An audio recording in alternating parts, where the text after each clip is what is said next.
Gotta check out this Andy Jacobson lady.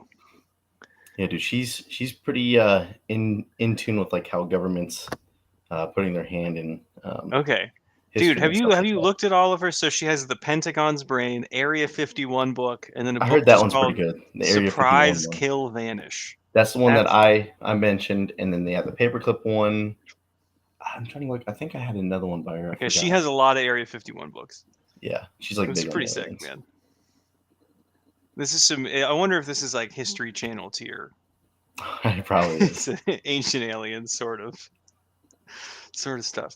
Oh, we're going. All right, we're here for the weekly Strength Club Q&A and podcast. Chase, who do we work for? What company do we work for? So Alex and I are both starting strength coaches. We work for Starting Strength, and Alex kind of does his own thing with his own personal Co-Series Strength. I think is that the name of your like actual I don't company? I fucking guess you know. could It's say. just me as a dude, Yeah, it's just just giving you. advice to You people. just running around America, just coaching Mm-hmm. people. Just And traveling then around. I work at the franchise gym here in OKC. Mm-hmm. Yeah, one thing about starting strength coaches is that we're always hard. Always. Constantly on a low dose grade of Cialis. That's what the goal is. I gotta Oh get that man. shirt, man. You That's do an have to get awesome that shirt. shirt. Yeah. I'm honest with you. I expected the shirt to be like a thick, kind of like a Gildan. I kind of expected like just like a good squatting shirt style, thick Yeah. cotton. Total. It's like a really nicely cut, like really soft, athletic-y shirt. Yeah, they Fits strayed away great. with that. I Yeah. think either Nick or someone was like, "Look, Rip, like the cotton stuff, it's great, but it doesn't last. It'll like shrink, it'll tear all this shit." Yeah, I mean, I mean, I personally I I like it. always get I get holes right here because of Yep. my giant lats coming out of the cotton shirts. That's what Hmm. happens. That's because all I do is just rows and pull downs. So it's just Yeah. friction. It's just literal friction tearing the shirt. This shirt though, amazing. I wear it out in public, and my wife does not like it because it says "always hard" on it. Do you It's a get good weird workout shirt looks? though. I have shirts that are way worse than this, so I'm used to it. I'm Gotcha. used to it. Yeah. But all right, we're doing a cooking episode. We did one last time that just ended up being talking about our personal stories with cooking and how we got into it. So we have to talk about some more stuff today. All right, let's get into this. We have a few form checks that came in as well, and then I wanted to. I just kind of grabbed a few of my female clients, their squatting videos, and then I wanted to pop some of those up to talk about hip drive because I think some people don't have very clear examples as to what that looks like. So I did want to go over that. Chase, what's going on your Instagram? Nothing much here lately. Anything? Like I've been kind of doing like a week synopsis of like all my training and stuff like that. Um, Anytime I type the at symbol into my URL bar, it immediately yeah, goes to at Chase Lindley because I'm damn just dude, are the you only. just like hardcore stalking me? It's just you're the only person's Instagram who I ever go to. That's it. As soon as it asks, it immediately goes to you. It's Someone's like, bookmark. "How to?" You didn't reply to Maramella who asked, "How tall are you?" I just don't really care. You I don't mean, care. I think I've put that out there on several posts, but I guess if he's watching, I'm 6 foot. He's actually 5'10", is what's going on. Barbara Bergeron said, "You had me at 600 pounds. It seemed like you squatted some singles at 615." Chase, are you still getting Yep. stronger or just more proficient at the Olympic lifts? Some guy named K. Laidson Meda said that. Did I Oh, respond? I you think replied. You I replied. You responded. said Yeah. slowly, I'm getting strong as well as getting more efficient in the Olympic lifts. Amazing. Mhm. How's the walking forward on your snatch and your cleans going? I mean, I need to email you. Well, actually, I think in that same little post, I have some snatches, and we've been kind of working on some hang stuff. We've been working on some smaller range of motions, and I think what the key is now is just making sure my upper back specifically, is more set. Because the pull off the floor was good. We kind of did that breakdown analysis of it, Mm-hmm. and finally, it's starting to kind of click. I think right to where I can kind of feel the bar just kind of right into that slot as I go to rack it. Okay, cool. All right, bars and slots. That's fine. Someone just told you that your traps are small, and you were like, "Shit, really tighten that thing up." Yeah, Johnny G's here. How's it going, Johnny G? Yeah, all of the Instagram posts. Ooh, there's a big rack pull in here, buddy. that This was was 8 weeks ago. yeah, that was a while ago. Man, you got to post more, dog. I know. 815 times one. Greg told me to post it. Is Greg your boss? No, he's Who's Greg? one of our apprentices. And your apprentices? And like before that, like they saw it and they're like, dude, why isn't this on Instagram? I'm like, well, it's just I mean, it's a rag pull. Like I really don't want to post that on Instagram. They're like, no, dude, you got to do it for the gym and stuff like that. I'm like, oh, You fuck. got to do it. You have to do it, man. How many do you think? Over the course of your strength training career, how many like prolific athletes on a similar caliber to yourself do you think you will have? Like me training them. Yeah, like you coaching or working with them. I mean, I'm really not that freaky. Like, I'm Do you what level of freakiness do you consider yourself? Just as a general so question. someone put this really good. Several coaches that have worked with me in Wichita Falls. Like, I'm an above average athlete, meaning I'm not like. I mean, like I'm freaky, yes, but like I'm not like I'm gonna go fucking walk on, to an NFL team and just rip everyone's ass apart. It's Man, I hope you don't rip anybody's ass apart, no, Chase. I'm gonna but it's recenter some text blocks real quick. like I'm good enough in some areas, but like I still need to practice and train, and that's what kind of has been playing here out in this 10 year old, no, it's more than 10 years now, about 12-year journey of strength training, and now you're kind of seeing all my hard work kind of pay off, and people kind of again just overlook that, and they just kind of label me as a freak hole. Yeah. Yes, that is a small portion of it, but I can have instantly lost that freakiness if I didn't Mm-hmm. train hard. Yeah, it just it would have expressed itself. Yep. I mean, I'll notice that with people who I get on the mats with, if I'm wrestling or doing judo, people who have just like this weird innate magic. You'll be like, how long have you been training for? They'll generally say about 2 decades. They Yeah. could be 25, 26 years old, Mm-hmm. and they've been training for 2 decades. Just the hours of skill accumulation that you need is just Mm-hmm. massive. Yeah, I think I have two guys I would say who are not focused on other sports, who are just into lifting. They'll easily pull 700 in a lifetime. They're nearing 600 now. And I think that Nice. like with a nice lifetime of strength work for them, they may get like a 750 maybe. If they're just like, dude, I'm going to get fucking huge. Hell yeah. I just wonder, it must be pretty nice to be like to end up working in kind of a powerlifting sphere where you get people who are like, yeah, everybody on the crew pulls 700.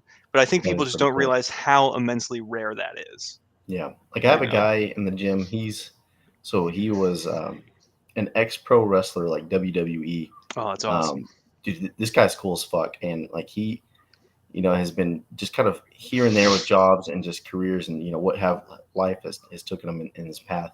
And right now, like we're working on pulling six, and I mean, he's a big dude.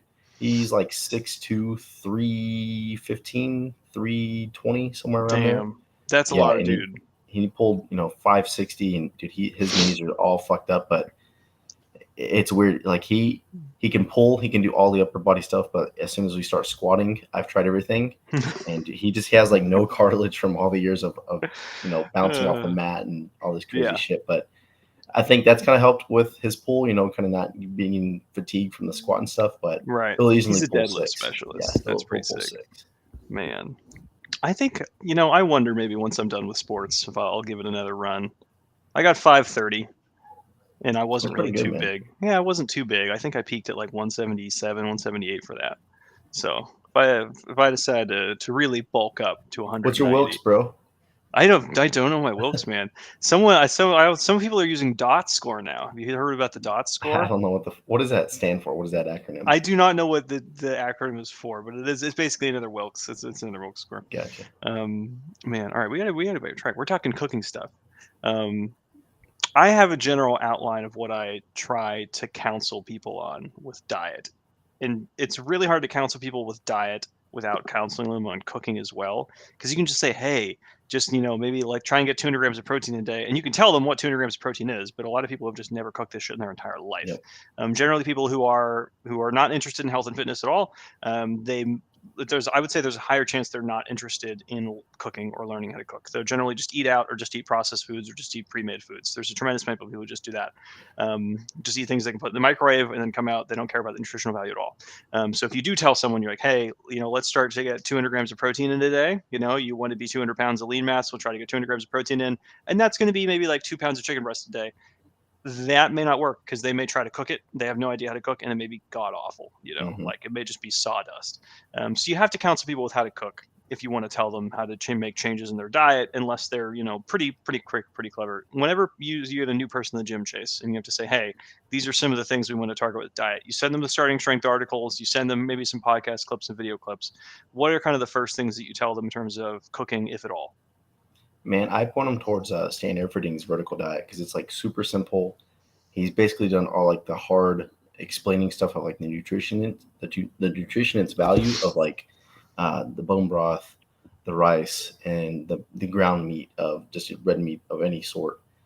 All that shit's already prepared. He's gone into great detail, great length about explaining that, and it's all free. It's on YouTube, a lot of it. Mm-hmm. And then going from there, it's simple stuff, right? Like the chicken breast is very easy. Ground beef is another one, and just getting them to understand, like, look, once you cook it, you can cook a large amount of that real fast, and you have a lot of it.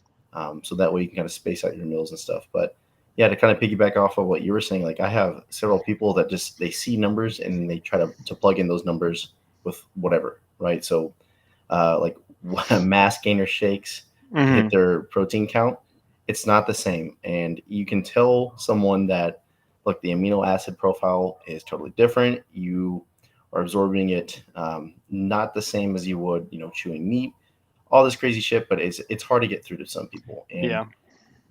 That's always the whole big if it fits your macros thing that popped up. And people being like, well, and I've fallen victim to this too. Whenever I really go off board with diet, it's going to be like, I have maybe 10 chocolate chip cookies and 3 protein shakes in the day. That's my calories. And I'm like, hey, I had, I hit my numbers roughly. I know it's not good for me, but it happens. If it fit your macros was a trend that I want to say started maybe like 2013, 2014, where it was just like, hey, the contents of your diet really don't matter at a higher resolution. Granted, you're fitting your budget, you're filling out your budget.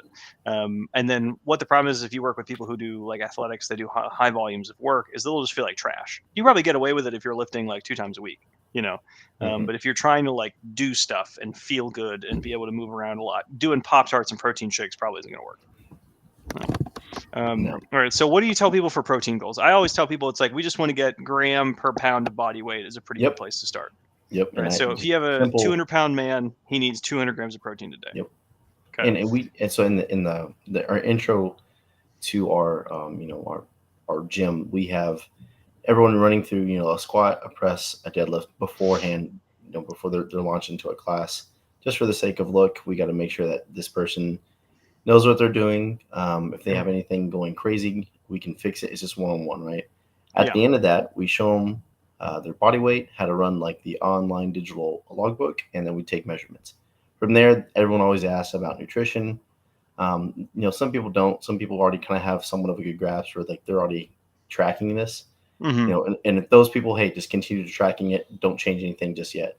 But those who just have total ignorance towards this, it's super simple. You weighed 205 just now, so you're gonna eat 205 grams of protein. We need that many proteins. Yeah. Yep. And then carbs, you're gonna fit, about equal to that, maybe just a little bit less. But whatever you're doing right now, it works because you didn't pass out on the platform. If you did kind of feel a little bit lightheaded, hey, eat a little bit more carbs before you come in. Not this huge like, hey, I see that you're eating, little to no carbs, so let's bump that up to 500 grams of carbs, because that is just it's too much of a shock to that type of person. Yeah, it's always interesting because there's a lot of people who will focus on their diet before they actually take the steps to join a gym or hire a coach. They'll have been fucking around with their diet for a while. So you will get some people you'll luck out, and then they'll really kind of have their diet in order, or have at least they know the common definitions. They can speak to you about it. And then there's also people who have absolutely no idea about it at all. And then getting people to like visualize. So it's like, well, what does a pound of chicken breast look like? What is a pound of pork loin? What's a pound of tilapia? How much does that actually get you? Generally, like, about a pound of meat is going to get you roughly about 100-ish grams of protein. Things like fish sometimes are a little bit less. So like tilapia, about a pound of it, you're going to get virtually no fats in it whatsoever. You're going to get about 90 grams of protein. Something like a pork loin. Chase, I actually grabbed one off of your recommendation and did the bake into the sear afterwards. Good, man. Yeah, and it worked out really well. Just had a big tube of meat. I mean, what can you complain about? It's frankly? perfect. Exactly. That's all you need. Yeah, there's a good amount of fats in it, so like if Mhm. you just do a no trim method whatsoever, you're going to get kind of ample amount of fats with it. Where it's like chicken breast, the one that is kind of infamous for tasting bad and being overly dry, it's going to be kind of similar to tilapia, but with like less of a structure. You're getting about 100 Mhm. grams of protein, little to no fats. Um, this one was interesting. The difference between 95.5 and 80/20 for ground beef. You do ground beef pretty often though, Chase, right? We do. You do? What do you normally get? You get Uh, 97.3, 95.5? no, I think what the hell do they have at Sam's? I think it may be Do you do the 93.7. giant tube? The one that just looks like No, an arm? it's like no, it's like it's 3 packets, but you can like fold them. It's almost like a Rubik's cube of meat. I'll have to Okay. show you, man. Yeah, it's kind of cool. So That's it's just like interesting. it's 3 pounds, right? But it's Yeah. packaged a pound a piece, you know. So that's I think that's 97.3. Okay, 97.3 would have an even better ratio here. Yeah. Frankly, ground beef it's one of the most costly outside of just the standard cuts. So, like if you're doing, like, like a skirt steak or a New York strip or a ribeye. But if you can get your hands on like some 97.3 ground beef, it's going to be way easier to get down than chicken breast and the rest Hmm. of it with having a pretty good fat profile. It still has a decent amount of fat. So, like 95.5, which you would think is pretty lean, like, protein to fat ratio, not fat to fat ratio, it still has 35 grams of fat in it, about 130 grams of protein, pretty protein dense. Whereas chicken breast, you could have that same pound and have just virtually no fat. If you're trimming Hmm. it correctly, there's going to be nothing in there. Salmon, and then 80/20 ground beef, pretty protein dense. I know a lot of people think, oh, I'll have a piece of salmon. It's a nice kind of leanish piece of fish. A lot of people cook that in butter and in oil. Has a ton of fat in it. And if you're Yes. doing about a pound of salmon, you're going to get about that 90 grams of protein, but also 50 grams of fat. Yeah, Chase, do you do fish often? So funny story about fish. Growing up, I love fish. I would actually cook a lot of tilapia, Mm-hmm. but around college, I started eating fish again. Like I don't know if it was just like some weird uh, fake fish formula that they made or something. But anyways, I developed an allergy. So one day I'm eating like Really? fried. Yeah, I ate a strip of a fried catfish, a fillet, right? And I go home back to my dorm, and I'm just sitting there, just kind of like chilling, watching YouTube on my phone, and I kind of like have difficulty swallowing. I'm like, man, what the fuck? Yeah. I drank plenty of water. I'm fine. But it just kind of got progressively worse, and my throat kind of closed up a little bit. I'm like, man, that's weird. It wasn't totally bad. Like it just felt like I, ate like a tortilla chip, and it scarred the back of like my esophagus. Right? It wasn't Okay. bad. And Right. then my stomach just fucking started flipping and flopping. I'm like, what the hell is happening? So I called my dad. I'm like, hey, have you had this weird thing ever happen to you? And he's like, yeah, I had that as a kid, and then I grew out of my allergy. Well, apparently, like I grew What into my allergy? allergy. So every time that I've tried fish uh, since, it's gotten progressively worse. any So fish. yes, I. But what's Dude, weird that's is awesome. I can eat mussels, I can eat crustaceans, all that shit. I can eat my body weight in that. But fish of any sort. Funny story too is that we and Phoebe went to Houston to like a Papados, and I was like, man, I think I can break this shit. Like this is just it may be a mental You thing. I thought it don't was know. a willpower thing? You were like, Yeah. I'm gonna So willpower out of I this I fish ordered allergy. yeah, I ordered like fuck, what did I order? It was just a big fillet of fish and rice, and I ate Yeah. that thing. No shit. Within 5 minutes, my throat started having symptoms, and my stomach just fucking was like a washing machine, man, just That's tumbling, tumbling. awesome. And I shit myself, was throwing up, all this crazy stuff. It was I'm bad. going to encourage people who have food allergies to take that approach. Be like, just think it's all And mental. I was You so can do pissed it. because I love fish. I love it, but I haven't had fish in a few years now. Fucked up. Do you get the same kick from like a shrimp scampi? You're like, okay, I have my fish. That was my fish. You can have like a Not really. lobster, shrimp. Those are Yeah, fine. it doesn't bother me. Like I can eat the crustaceans. I don't know what a shrimp is. I think that's like a what Who is the that fuck type knows? of Jeff thing? A Riggins, shrimp. please tell us Yeah. what a shrimp Someone is. in the chat, please. But I can Yeah. eat those all day long. Okay. Man, that's so It is. terrible. I'm It so fucking sorry for it. sucks. Tilapia is a great one. Tilapia used to be you could get bags and bags of that for Yes. like Yep. nothing. Yeah, so tilapia, virtually no fat on the thing. 1 pound of it, 90 grams of protein. It's a lot of water content in it. So if you Hmm. bake that, a little bit of garlic, a little bit of lemon, like kind of like a parsley on it, excellent. Um, yeah, so salmon, ground beef, that's going to be more on the fatty side, and then just kind of like a standard protein shake. 2 scoops of whey in there, 2 cups of skim milk, you're getting, almost 70 grams of protein. And a lot of people will do more than 2 cups of skim milk even. I chose skim milk here because it has the highest ratio for protein, unless you're doing something like a Fairlife. If you're just balling out, you have your own private plane and you drink Fairlife for everything, then the protein content is even higher. Jeff said shrimps are decapod crustaceans. Thanks, dog. Nice. Thank you, Jeff. Okay. Now I'm just wondering Decapod. what would technically be a decapod and would not be a decapod.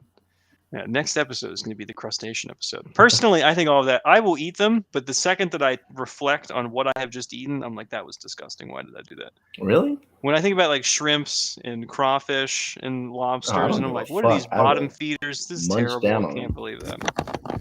Man. Yeah, it always scoops me afterwards. But yeah, so if you're trying to get 200 grams of protein as just kind of an active, healthy man, you're like, listen, Rip said a male has to weigh over 200 pounds. I have to be over 200 pounds. How do I do it? It's really not that complicated. Like a pound of beef, just as I was saying, like, hey, you can get 2 pounds of meat in across the day. You can get like a little bit over a pound of meat and then a shake. And then you're going to get trace proteins from the rest of the things you're eating, So like from bread and from pasta and from rice and all those other things, you will kind of get these proteins in as well. They're not complete, but if you have them as part of the picture, it works out really well. It doesn't have to be like 200 on the dot from animal sources. You'll probably be at that point by like 230 or 240 when you count in for your entire diet. So just kind of these general basis for starting is a really, really good place. I always tell people when they're starting to learn how to cook, especially about fitness, you need to learn how to cook your protein sources first. That is where like the bulk of your cooking effort should be spent. Because if you were just not getting your protein in and you're like, man, I'm getting a little bit stronger, but I'm not really gaining any sort of muscle, I'm not happy with my physique, it's probably because, maybe for the past 6 to 8 months, you've just been like severely under eating protein. Yeah. It happens all the time. People be like, I've been doing this for like a year and a half, 2 years, I've gained like 4 or 5 pounds and I've gotten a good bit stronger, but I don't look good. And it's like, all right, well, you were sending a signal to grow and then the resources just weren't there. What would you say in terms of easiest to hardest to cook? Ground beef has to be the easiest. Oh, dude, you literally just put it in a skillet and you turn it around until it turns from red to brown. And in you're any done. heat source. Yeah, You can put it in the you're totally microwave. fine. You can boil it in the kettle. Whatever the Yeah, fuck you dude, can it's do. super fucking simple. Yeah, it is. It is. I would say then intensely after easy. that, it would be probably the chicken Really? and pork. I Well, I think don't know. chicken. I think tilapia is like very lean fish, second most easy because there's no capacity to fuck it up. Once it's cooked, it's cooked. Well, I was thinking in terms of like if you let it stick to the pan, like I did that starting out and it fucking I ruined it. Like if you know how to like not make it stick, Right. It is pretty simple. Like I used to grill out a bunch of tilapia on my propane grill. I would get some foil and wrap that around like a baking sheet and then just lather it in butter and just grill like 6 tilapia at a time. Perfect. Yeah. So it's pretty simple. Once I found out how to cook pork tenderloin, that was pretty simple too. This is such a huge value item. Yeah. Because if you get a pork chop, it's basically part of the pork loin. It's just someone has done the labor of like cutting and cleaning it for you. So like if you just get that, do it yourself, you get it to whatever thickness that you want it to be. It's really good. I think chicken breast, pork loin, they can be very finicky. Salmon's not very finicky. I think the fishes are all pretty easy, I would say. Yeah. Once you kind of you figure out how to use the pan that you're deciding to use. Have you figured out a good way to cook chicken breast that's not on the grill, Chase? Broiling it. I like broiling you it broil? sometimes. Okay. Mm-hmm. Gotcha. How long are you broiling it for, dog? You're just butterflying it, seasoning, broil, right? Yeah. Okay. Pretty simple. Well, we actually cook not breast but tenderloin a lot, so it's very small. Tenderloin's thin. Yeah, it is. So like it's super simple. You just plop a pan full of it in the oven and it cooks in like 10, 12 minutes. Tendies, fresh tendies out of the oven, man. Immediate. Well, I would say chicken breast is the thing that everybody goes to first. It's actually quite finicky to cook. Has a really high water content, and then a lot of people do not prepare it. Oh, here we go. Cool dude, 69 says 2 dozen eggs, cheese, in a 9x13 foil pan for a quiche. That is just a big omelet, dog. That's awesome. That is just a giant omelet. Yeah. Oh man, I wish I got for a while tried to get into like really easily pre-prepared breakfast meals. It's just never worth it for me. It's just do a shake. That's it. Yeah. Breakfast is just always a shake. And dude, eggs are easy to begin with, so it's like you're making it, I think, harder whenever you add more steps in like that. Like I Yeah. knew a guy who would do like you remember those like breakfast muffin things where like you take like a muffin pan, you put an egg and like bacon in it, Oh, and dude, then Mick like is here. oh Hey, there he What's is. up, dog? come on, boys. How you doing, man? We're talking about the quiche, the humble All quiche. I had literally walked in was just bacon and eggs, and I was like, Bacon and eggs, baby. Oh yeah. But Mick, have you ever heard of that where like you'll take like a muffin pan, you'll put like an egg in it, and then like Put maybe like some peppers, a little piece of bacon, things like yep, that. Yep. and then you You're bake talking it, about a and quiche? it kind of is. No. Okay. So it's not a quiche where it's like you have like it's not like it's not a breakfast tart like a quiche would be. Mhm. This is literally just like some guy who's like, oh, I'm gonna make a meal that is constituted of one egg. You just crack an egg into a muffin pan, put some bacon in there, put a little bit of whatever other sort of meat accessory, Mhm. some whatever veg you want, and then just cook it. It's just an egg. That's all it is. So you cook it in the oven? Or You how cook do it you in cook a it? you cook Yeah. it in a muffin tin, and then you're like, oh, and then you flip it out, and you're like, perfect. Oh, I got what you mean. Yeah, that's pretty convenient. Seems Yeah, like it'd be sort of See, convenient. but that's the thing is nutritionally, you just have like one fatty egg with like 5 grams of Oh, protein. only one, Yeah. but I mean, you have like 6 things in the muffin tray. Like, wouldn't you make 6? Yeah, but then it's why not just cook an omelet? Exactly. mean? It's crazy. I agree. insane. I think we're all on the same page here. It seems like a massive waste of time.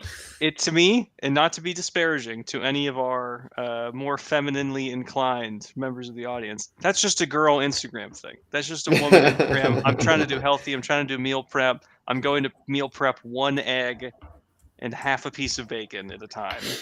How do you reply to people when you tell them that you eat 8 eggs for breakfast and they go, "What about the cholesterol? Aren't you worried about cholesterol?" How do you guys reply to that, or do you just I'm not, don't trying bother? to die.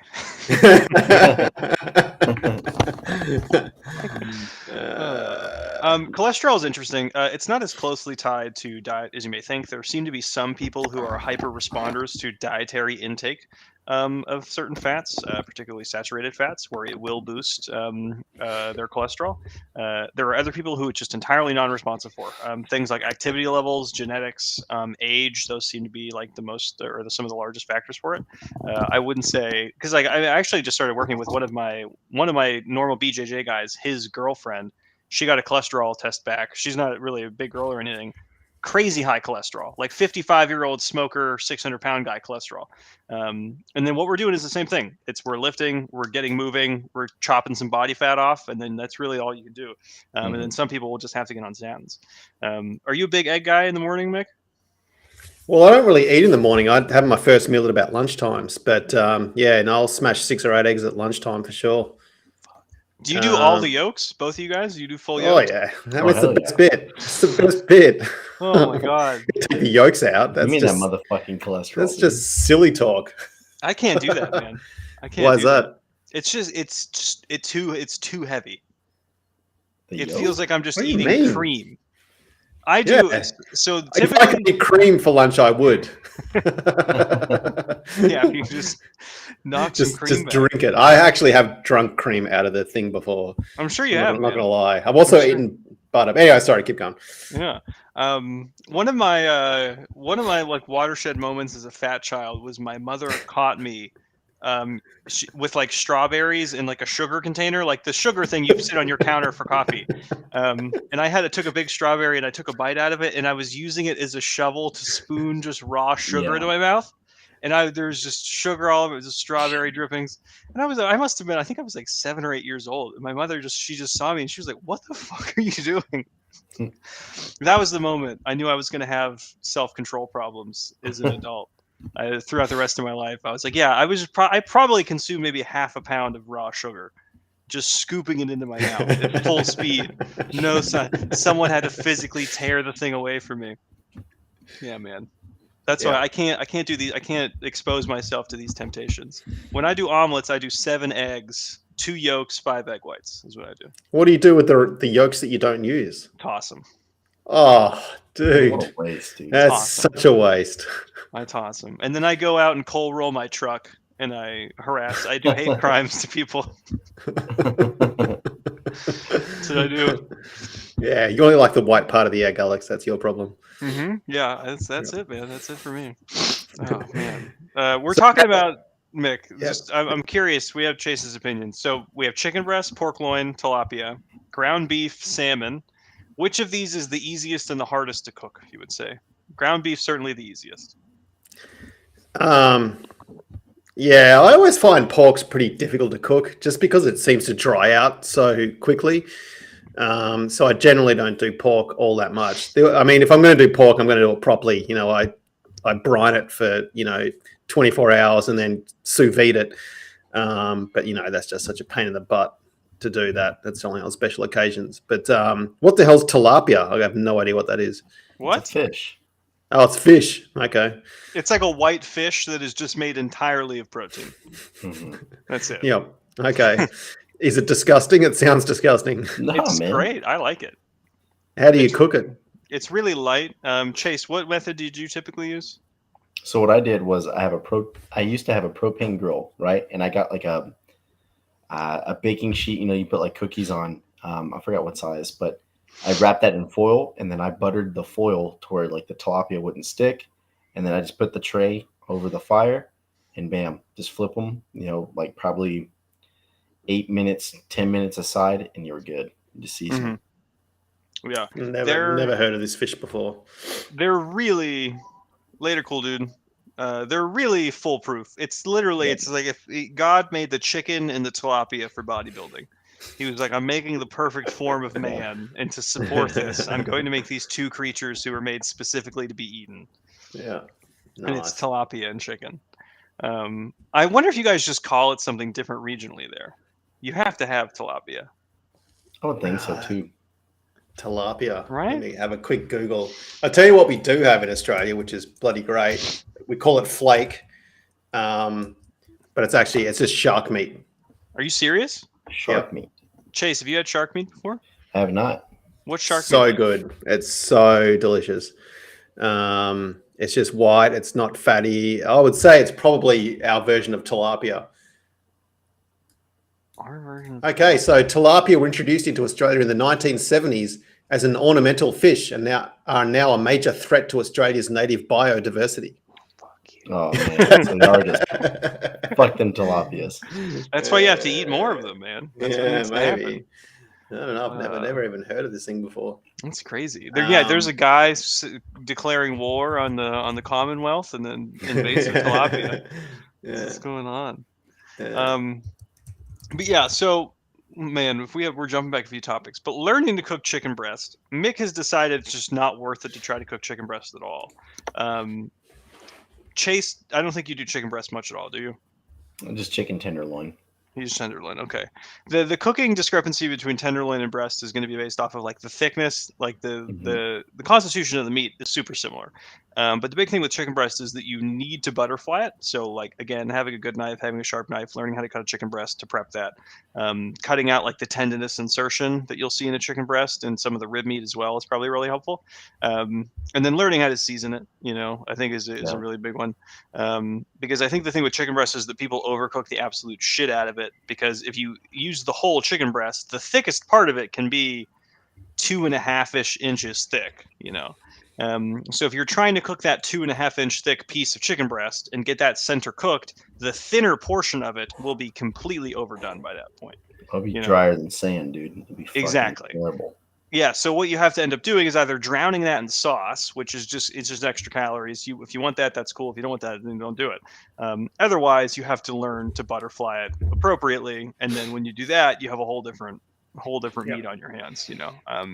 I treat it very similar to like a pork chop, or even I don't have any pink in the middle, but like I cook them almost in exactly the same way when it's thin. When I have a chicken breast that's maybe 1/2 inch thin. Well, the way I used to do it was, that sounds good and everything, but it's having to butterfly a chicken breast every day is kind of annoying. How fast does it take you to? I can work my way through a 10-pound pack of chicken breast and like a 6-pound of chicken thigh. I can debone that, deskin that in 6 minutes. I think it takes not that long at all. 5 or 6 minutes. Yeah. It sounds like a lot of work to me. Well, the way I used to do it, do you not just get the chicken breasts already deboned and deskinned there? I like to do kitchen activities. So I typically buy okay. whole chickens, and I just break down the whole chicken. Wow. Yeah. What do you do with the rest of the stuff that's left over? I used to, whenever I had more time, I would keep the bones and then make like a stock with it, and then I would Got to do make the whatever you want with the stock. Yeah. Yeah. Mm-hmm. I've never made a stock. I have yet to do that. It's good, man. It's pretty easy. Like, cause you've got a pressure cooker, or what you call it, something different over there.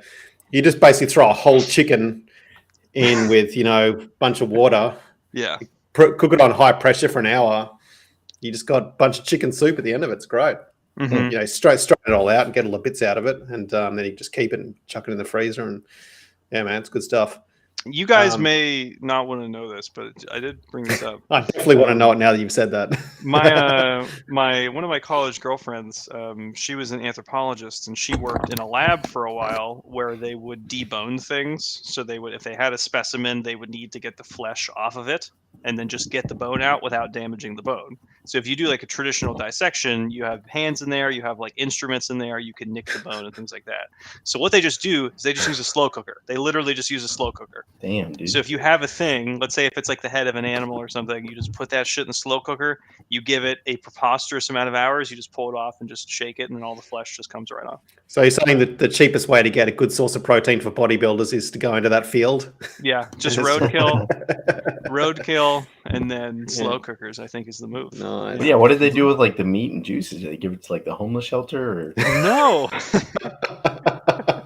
No, a lot of these are like for medical reasons to get bones out of things. Like they've done this humans. One of the other methods was you put it in basically just like this airtight container.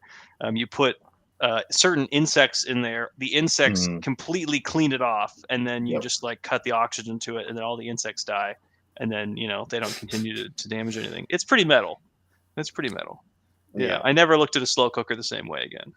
Oh, is that why you refuse to use a slow cooker or a pressure cooker? I know, I just don't use them, man. I'm like, man, there's some fucking scientists using these to clean bones. Feels Well, back to chicken breast. The way I used to do it, I used to just buy just a tray of them in bulk, vacuum seal them in whatever sauce or whatever thing that I was using, and then just sous vide them for about 2 hours, and then throw them in the fridge.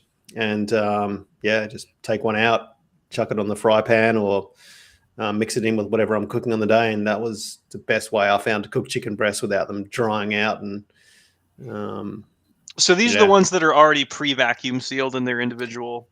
No, because you can't. I did that at home because the if you get them vacuum sealed at the supermarket, typically the plastic they use is not heat resistant or whatever. Yeah, it's not cooking great or whatever. Right. So I had to redo it at home. But it also allowed me to, marinate the chicken breasts in whatever sauce that I wanted as well, which was good. But that's what I found the best way to do chicken breasts. But that sounds like quite the elaborate operation. Well, so is having to get a whole live chicken and killing it in your kitchen and plucking the feathers and. I wish I could do a live chicken if I just came home with a chicken under my arm every night. Like, sweetie, I'm home. Somehow, I think your wife would kind of be into that. Just murder a chicken. Yeah. What is sous? Johnny G. It's a sous vide. It's basically the French term for water bath. So it's basically you get a plastic tub and a device that circulates water at certain temperatures. So you can set the temperature to whatever you want, and basically allows you to cook things at the absolute perfect temperature without having to overheat it to get it to the cooking temperature in the middle, which is typically how you cook most things. Mm-hmm. And it takes quite some time. So like a chicken breast, 2.5 chicken breast. Hours. Yeah, they say an hour. I'd normally do 2 for a chicken breast, which is not a big deal because all you're really doing is you're just throwing it in the water and just leaving it there. Yeah. But yeah, chicken breast normally an hour or 2. Yeah. Anyway, it is a bit elaborate, but. Yeah, sous vide, I would say, is one of the examples of passive cooking as opposed to active cooking. So it's like Mick very much so prefers passive cooking methods. I very much prefer. I prefer passive for most things in my life. So. For as many things as possible. Mick he rides a mobility scooter around just to avoid walking. Oh, Chase, do you have a lot of little rascals riding around in Oklahoma? Man. It's surprising you said that. I haven't really seen. Well, I take that back. I've seen about, I want to say 2 in the past month or so. Okay, that's way less than I expected. For Can some you reason, I take a expected photo you of to- you on the in the scooter straight wearing part. your jorts? No, I'm not wearing it. It's not like you have to wear it for it to be a citizen of Uh, Oklahoma. No, Listen, just write Or, one ride in your it. jorts, take a photo, chuck it on Instagram, trigger a bunch of people. the state vehicle. Yeah. Yeah. It's their state mode of transportation. Man, back chicken breast. The best way I found to cook it, I get into do it kind of like the Chinese do this really well. Soy sauce, sake, mirin, a little bit of cornstarch. Dice it relatively fine, and then you can throw it into a wok. You can throw it into any sort of big pan. The amount of liquid that you have between the soy sauce, the mirin, and the sake, it'll steam it. You don't have to put any extra liquid in, and then by the time that all of the liquid is cooked off, the pieces should be small enough that they're fully cooked. You don't just put a full chicken breast in there, and then you get it out. You have like a really thick, nice, kind of sweet, semi-salty, very primitive teriyaki. And if you want to, you can put some garlic in there. You can put some honey in there. You can put some garlic powder, or actual like crushed up garlic, just to make it super fast. But that's something you can whip up teriyaki chicken in 10, 15 minutes, I would say. Typically, I like to do all of my meals within the time that it takes for a rice cooker to happen. So it's like I will start cooking process, get the rice cooker going. The rest of the meal should be done by the time that the rice cooker is spitting out the rice. Ben Bushman eating completely plain chicken breast while I watch this. Oh, man. Is he just boiled it or something? Boiled chicken breast. I did that in college a few times when I didn't know how to cook. I was like, yeah, you just got to boil it, man. Well, there's actually... go on, Chase. There was someone on Instagram who did... they put chicken breast in a dishwasher and then pulled it out and ate it. It's fucking nasty, that would work, dude. Man. That would work. Yeah. If it's hot, oh god. When I was even lazier than I am now, I used to have a really good way to boil chicken breasts because you don't want to overcook it. Obviously, like boiled, it just dries it out. So you boil the water, you let it sit for a bit, you just drop the chicken breast in, leave it for about 20 or 30 minutes. It's not too bad. And then you just leave. You come back. Yeah, you just leave. You don't keep boiling it. You just let it.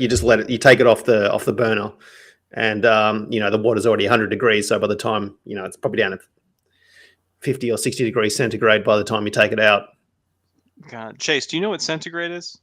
I don't know. It's bullshit. It's some weird magic word. Absolute It is. bullshit. It doesn't make sense at all. No. I mean, 0 is freezing, 100 is boiling. It makes 0 sense. There's no logic behind it whatsoever. I don't understand why you can't understand that 32 is freezing. But how does that make sense? 212 is boiling. Yeah, I mean, that makes perfect sense. If I had 16 fingers, It would make sense, man. It would make sense. Yeah, man. Ben, you really got to get your shit together. I think it just makes dieting so much easier. at least put some salt on it or something. Do you guys do any pre-made spice mixes that you guys like? I'm big on seasoning, man. Like I have a shit ton of seasoning in my cupboard. What I like is from like my steak and like kind of my beef, Uncle Chris's gourmet steak seasoning. It's from the fajita brand seasonings. Solid. They have another one that's lemon and herb and butter. All right, what'd you say? You said Uncle Chris? Uncle Chris's Uncle Chris gourmet seasoning? steak seasoning. Here we go. This brand, the Fiesta brand, they have several good seasonings. Perfect. Dude, this seems very old fashioned style. I like this. This seems like an old company. You need to get one. Oh, they're fucking amazing. And they're from down south, I think. Their lemon herb and butter one is fucking amazing. Lemon herb and butter. Chase? You really got to try this one. This one is going to blow your mind. Have you seen this in a store before? Is this Mick? Have you seen this? Yeah, I have. I don't know what it is though. Like Dragon Ball Z. Yeah, it's basically Dragon Ball Z is what you're looking at here. No, is this a crumb? Is this like put it like this so you can see it? No, it is an all-purpose seasoning that has replicated just the flavor of what you would do if you had, carrots, like parsnip, onions, celery, cabbage, potato. If you make like a vegetable dish and it has that really nice earthy flavor to it, This is just that incarnate. This, I put on fucking everything. I go so hard for this seasoning, it's not even funny. Yeah, I've Chase, never seen that before. So it is in Russian stores. If you find any sort of like Eastern European food market, any sort of international market, they have giant bags of this. They're like 5-pound bags of this shit. God damn. Yeah. Is this order one? I'm looking at it now because I can get it in Australia. Is it stock powder? Is that what it's called? Like I've got Vegetar real gourmet stock. I like Mick just saying it.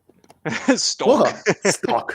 How do you say stock? No. It's How do you say it? So how do you say it? Stock. No, the name of it. Oh, Vegetar. How do you say it? Vegeta. It's Vegeta. Vegeta. Okay, Vegeta. Right on Vegeta. But I mean, it's Vegetar, as in vegetable. So Vegetar makes sense, right? So it is a Russian-y, Eastern European-y thing. So however the hell they say it, I don't know. They're all too busy being murdered for some reason. A quarter thing has got salt, dehydrated vegetables, flavor enhanced. I would not don't get the salt cube. If it's like a stock cube, don't get the stock cube. No, I'm looking at it looks like this. It's just a powder. Yeah, I think that's what I'm looking at just now. Sprinkle that all in your chicken or something, and it's just. Oh, dude, get some chicken thighs, debone them, flatten them out a little bit. Mm-hmm. Put this on both sides, spray it so it gets a little browning going, and then you just put that in the oven 390, 380 something for maybe like an hour. The skin, because all the fat rendering out, turns into like a chicharron. It turns into like a really crispy, beautiful chicken thigh. All of the fat in the seasoning renders to the bottom, and I'll put vegetables down there. So it'll roast in the chicken fat with this seasoning in it. Oh my God. I'm just going to coom in my pants. Anytime I have that meal.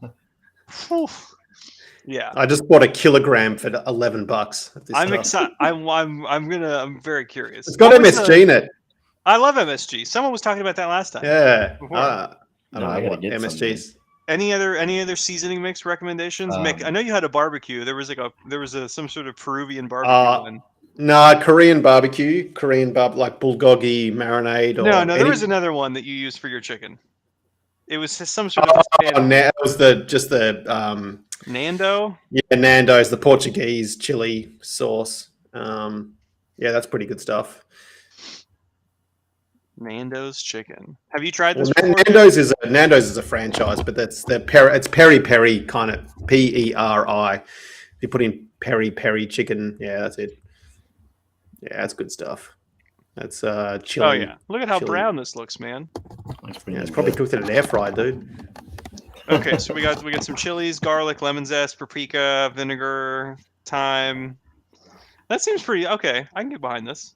Mm-hmm. Chase, any other spice mixes that you're super into right now? Cavender's is pretty damn good. It's kind of a Greek seasoning.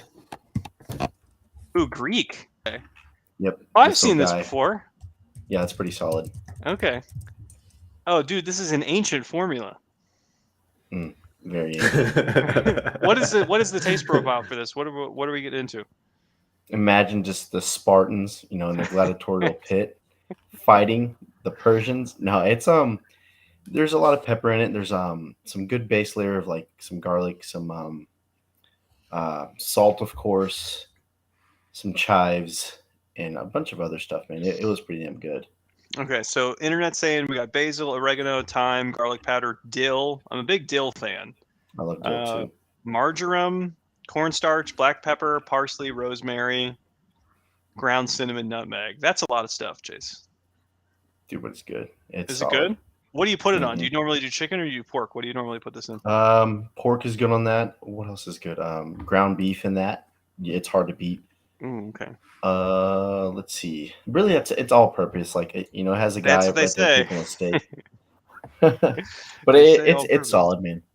Okay. All right. Chicken it's pretty good. I'm gonna track those down. We're gonna get into some form checks soon as well, I think, boys. Oh yeah. We've already done them.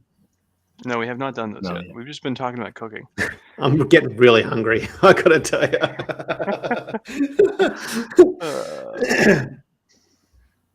Yesterday, I had one meal. Yesterday. Jeez, dude. Yeah, I went to a sushi buffet, and I had all of my calories in one sitting. Nice. Nice. And I was like, that's it. That's all I need here. Here we got here. Kjeldron. Nice. I don't know if that's his real name. Is that spice? Is that a spice mix? It's another Greek spice mix. Oh, dude. Way to go. This is way better than I expected. I don't know about you It's guys. not bad at all. Why were you Well, not thinking this was going to be good? I'm Well, always his setup, very man. not optimistic. Yeah. You should just preface every video with that, Alex. Chase, what are you thinking for this guy? For Kjeldron? So what kind of just reared into my head when I first saw this was like the gaze, and that usually, as soon as they're looking down, like in between their feet, that fucks them up.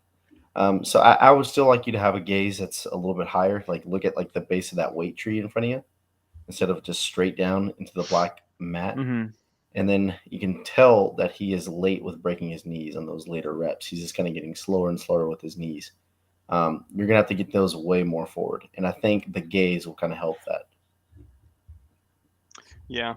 One thing I've noticed is that with people who have this gaze problem that Chase has been mentioning, they will be very chesty. It's hard to get to present a very clear hip drive when you already have your head jammed down towards your balls.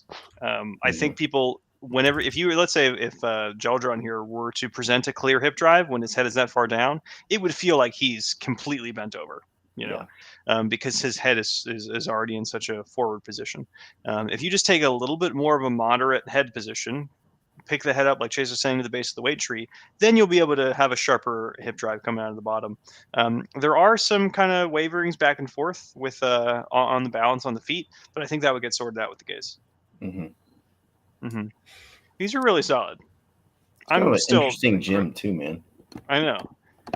Yeah, it's sort of basementy. Yeah, kind of looks like in stuff like Metroflex or something. I like gyms like this. This is my favorite type of gym. Yeah. Very welcoming. Yeah, that's exactly what I'm looking for. All right, we have Henri from the Netherlands coming up here now.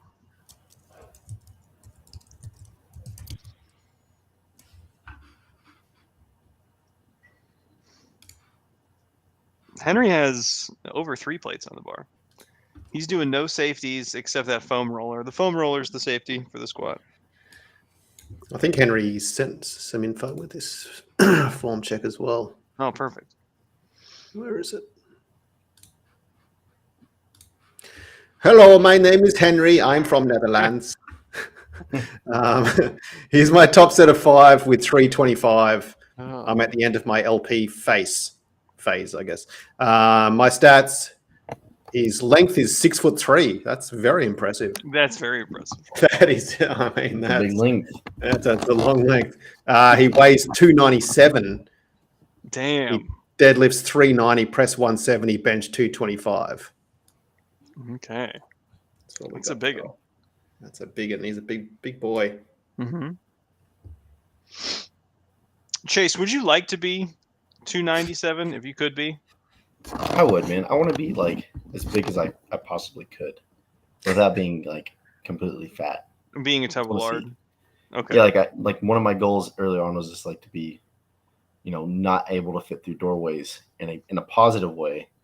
Not in the bad way. Turn sideways to fit through the doorway. Shoulders through the door. Okay. And not wear clothes anymore. Just have to wear like robes and tunics. Poncho. Do you think you'll get there one day? Moo. I'm gonna need a lot more insulin, man. Just 2 continuous pumps. Yes, I'm gonna need just a gallon in IV, man. Oh man. How do we feel about Henri from the Netherlands? And he's sitting way back, and it's kind of like how the dude before was. I think he needs to get into his knees a little bit more, set him a little bit earlier. Like at the start, he's already bent in his hips, right? So like leaning over, he's going to get his ass back really fast, but his knees really haven't done anything. Stand more erect, stand taller, and let everything bend and set the knees forward. Yeah. I think maybe cueing to get the weight on the forefoot would be helpful. I think a lot of these people, they have learned to keep their balance over midfoot because they'll keep the bar there, but most of their body will be entirely behind it. You can kind of reconfigure that to get more of your body right on midfoot, keep the bar in midfoot, it'd feel a lot better. I used to squat like this. Whenever I first tackled starting strength content, I was super on the fucking heels. It was a pretty decent good morning. I never was this big though. By the way, Mick, your impersonation of people from the Netherlands was spot on, man. Spot on. Yeah, I have 3 clients from the Netherlands, and they're all very nice people. They're all very frank. I feel like all those Europeans pretty much sound like that. That accent could pretty much work for most of Northern Europe. I mean, of course, it's like it's the size of like 3 states. Who knows how big it is? But yeah, they all talk like that. It's pretty crazy. All right, so that was Henry. On you, Henry. Yeah, we did get one coming in from another big boy. This is the big boy episode. Who's this? N Mayfield 92. Pop this in an email. I'm gonna shoot him an email at this tonight. Is this the? No, that's right down. He's a big lad. He is. Yeah, I wanted Chase to see this one because this is an interesting coaching situation because you have someone who is pulling way less than their body weight. They have a very long torso. And it's still very forward to midfoot. So to him, this probably feels great. Yeah. You know, he does not notice what this is. So this is like a really interesting kind of learning and coaching one. So this guy's like he's built like identically how one of my guys in the evening is. Like this dude he's very rotund. He's a big guy, right? Mm-hmm. So what I've been doing is we have substituted the deadlift for a rack pull because as you can see, like his stance, it cannot basically be suitable for a good pulling position because one, he would have to go so wide to where he can get his belly in between his legs. That's going to get him into like a snatch grip deadlift, and it's just going to be hard. You know, I would like to see this a little bit more at the front angle and just kind of see if we can maybe widen it out and not have too egregious of like an arm length or arm width outside. But yeah, just put the bar right there on the safeties and just work your way up from there. Or it's even an interesting situation to be in. Yeah, I mean, possibly even this guy would be a candidate for a sumo deadlift. Yeah, because basically, like our objectives are lift, and we can kind of see it right here almost. His heels are almost entirely off the ground. Yeah. Right now, our objectives with the deadlift is to keep the arms straight when viewed from the front. Now, a few things can get in the way. If you have a very large belly, it will also push your thighs out of the way because those can't occupy the same space. So what Chase was saying is that the stance will have to come out to allow the belly to get down, to allow the hips to be in the proper position. When that happens, it will also displace the arms. Now, for some people, that's going to be like a snatch grip deadlift. Their arm's going to be angled all the way the hell out. Or what you could do is you could put the legs outside of the arms, and he would be a candidate for the sumo deadlift. So when you see like super skinny guys sumoing, you're like, I don't know if you need to do that. It's people who look more like sumo wrestlers, like Mayfield here. He would probably do a little bit better with that sort of pull.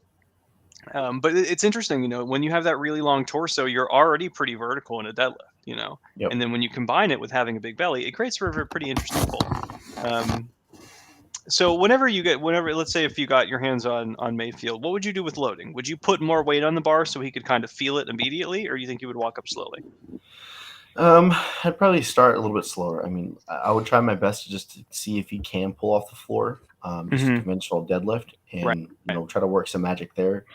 If he can't do that, look, we got to train this dude's back. He's got to get stronger. I'm going to put him into the rack, and we're going to rack pull, and we're going to just start hammering the weight from there. Because at some point, he's going to have enough free space in between his thighs and his belly at, like, let's say, just below the knees, to where he can kind of sort of look like a correct pulling position.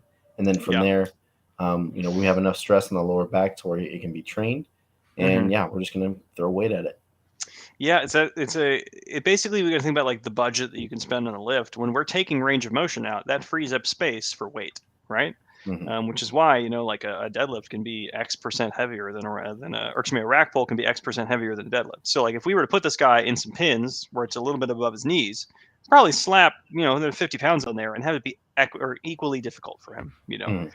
We can't go overboard on that sort of like immediate like axial fatigue just straight away. But over time, that's going to start picking it up. So if he's been doing 5-pound jumps during this deadlift because it's hard to figure out, And then let's say, hey, for a while we're going to do the deadlift, but we're going to do, let's say 20-pound jumps every single deadlift. That wouldn't be super unreasonable for him. But yeah, that's an interesting one. Let's see. I did want to go over see some hip drive examples because I have some good ones for those. Let's do. Oh, this is Tracy. We'll look at Tracy's. Have you ever worked with someone really obese, Alex? What do you mean by really? I mean, you had to like modify their deadlift, their squats just fucking looks like they're doing a starfish almost. Yeah. So actually, this lady here and her husband, they started significantly larger than they are now, and we've had to make some adjustments. Instead of the standard squat, we've had to use a safety bar. Instead of pulling from the floor, we had to start with block pulls. Instead of sitting, just doing a normal squat, we had to start with box squats. And then now, I should find a video from a while ago, but it was at the point where she couldn't do a bodyweight squat, a quarter of a bodyweight squat, and we had to go all the way down to the bottom, assisted squats from the bottom, and then normal squats to a box, and then we've been reducing the box height. And then now she's able to get decently deep and then still use the same exact squat model that we use for everybody else. So that's probably a higher rep. We'll look for a deeper rep here coming up. It's decently rep. So there's the knee.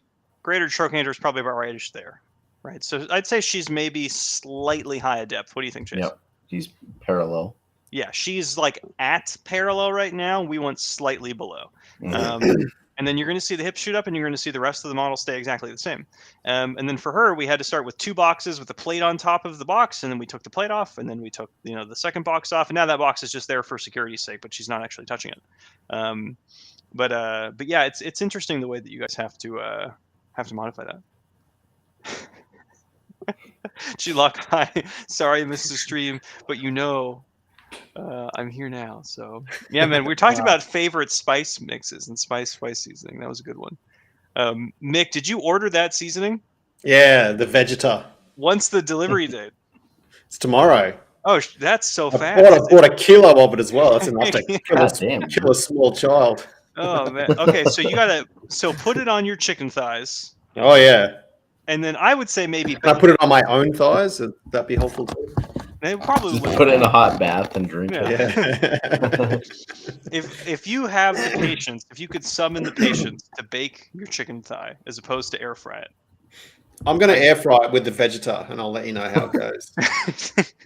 Absolutely. Is that sacrilege or something? Is the people in Croatia who made it, are they going to be just Mick, when's the last time you've baked anything? Just out of curiosity. Over a year. That's probably. awesome. Man, I kick ass. I think if I ever renovate my kitchen, I'm just going to remove the oven completely and just have something else there. But a giant air fryer. Just the air frying station. Hey man, you could do that. You could just not have that's totally yeah, and the microwave as well. Useless. Never use it. It's air fryer only, man. Pretty much. Air fryer and sous vide only. I'll just have a permanent sous vide plunge bath in there. Do you want to have a look at one more? Yeah. Did one just pop in? No, I just thought we'd get sure. 1 or 2 more. Yeah, so this is Carin. This is just another hip drive example. One where we can very clearly see a back angle change. And this is the thing that I've been trying to show. I got another new female client recently, and I was trying to give her some good examples of hey, this is what hip drive looks. You have more than one? I do. I have many of them. I thought they were all just bros. All you bros. I wish it was get just together and wrestle. Just boys only, man. Yeah.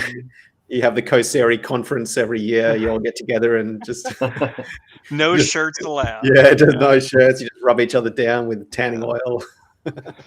Did you cover your smoothie recipe in this episode? I have not done a smoothie in a while, G-Log. I have not. I used to be real into the smoothies. That happens anytime I see Greg or talk to Greg for an amount of time. I get back on my smoothie train. Have either of you guys been into smoothies, Chase, Mick? I was for a little bit. Okay. Yeah, I was a bit, but it's just, I don't know. I prefer to eat cereal. Yeah. It is. And I also found as well, I get super tired after eating smoothies. Really? I mean, I put a lot of stuff in there, and then it just be, you consume about 1,200 calories in 38 seconds, and your Dude, body would just go into overdrive. What is the most you've ever put into a smoothie? Because I put in some fucked up shit in a smoothie. I'd What have you put imagine into it? Chase, you just demolished. It's just disgusting. So I've done. It was a bunch of like Bulgarian yogurt or like European style yogurt. Okay. That's half thick an already. avocado. Yeah, half an Very avocado. You've added a ton of fat. Very thick. Yeah, this is whenever I was really trying to like. I experimented with some calories. I was like, man, you know what? I need to gain weight, so let's just fucking make a fat bomb, and made that.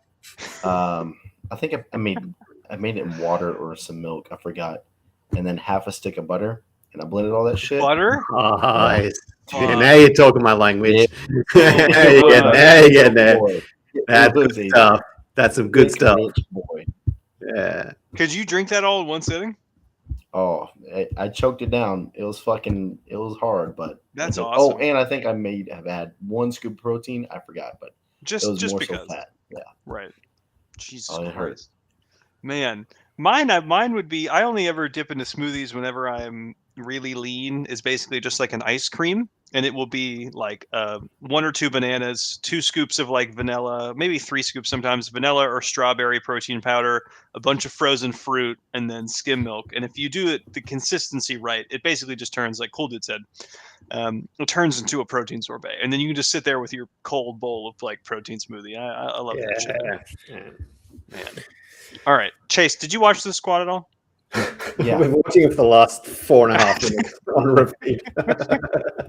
She's doing a lot of sets. She's at She maybe a is. rep 50 Up at to this point. 89 now. What do you think, No, Chase? I just like to see her bend over a little bit sooner. I think Okay. kind of that she's getting there with her back angle, except at the very end, right? I want to be a little bit more present at the start. So just instantly make like your boobs touch the floor. Imagine like try to make like your AirPods fall off, like you're leaning over that much. That's a very modern cue, man. Oh, yeah. Man. Make your AirPods fall out. Wow. The future is now. Yeah, I think she typically kind of falls onto her toes a little bit. You can see that on some of the reps. I think that's just kind of it's a heavy thing, but yeah, that's an interesting one. I can see that now that you pointed it out. That's like, that could probably definitely be fixed. Getting more lean a little bit sooner. Yeah, if she just sticks her butt back faster, I think Mhm. that's going to help the balance thing. Yeah, for sure. All right, cool. Yeah. Any more form checks you guys want to cover? Or Yeah, is there any more in that next folder that we just maybe? No, next folder's through, dude. Oh, right. Okay. Cool. Mhm. Yeah, All right. but I think Well, that's it. send form chicks in. Form chicks. Yeah, send your form chicks in. We'll check out your chicks. No, send in form checks if you want to get them done, people. We got to get a PO box for Mick to send him various spice seasonings. Is what I think the next move is. Did you order the Greek one? I'm going to go and get the Greek one. I've seen that in my local supermarket. I'm psyched to get the Greek one. The Greek one. Cavender's? Yeah. Cavender's Greek. Should have a dude cooking steak, and it's white and yellow. He looks real excited. Why is it $237? Because it's amazing, dude. It's really good. Is it made out of diamond dust or something? What the hell? Oh, man. Are you on Amazon? 8 ounces is $237.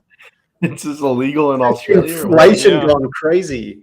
Oh, it's a pack of 12. Okay, that makes sense. Okay. Chase, by the way, is it strong? Is it kind of the sparingly thing, or do you layer that shit on? I layer that on, man. I like it. It has a nice little bite to it. What would you say it's best on?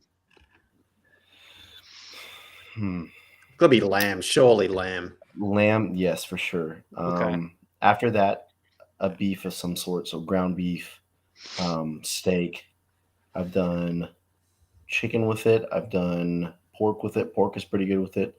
I think we tried something else. I forgot. So I think we did that, and then I chopped up dill one time, and we made like dill chicken like that. Extra dill. Okay. That's pretty good. All right. I think I'm gonna try beef. You said beef was a Beef hard is pretty recommend. solid with it. Okay. Yeah. All right. So we have our homework for next episode. Mick has to spend $300 on seasoning.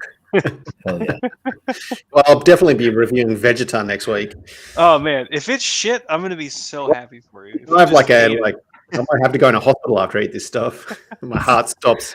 MFG. man. Yeah, send me an invoice for the $11 seasoning of shit. But yeah, I guess that's it for this week. We'll continue next week. Everybody send in some videos if you're still watching. Anything else, guys? I think that's it. All right, boys. Email me.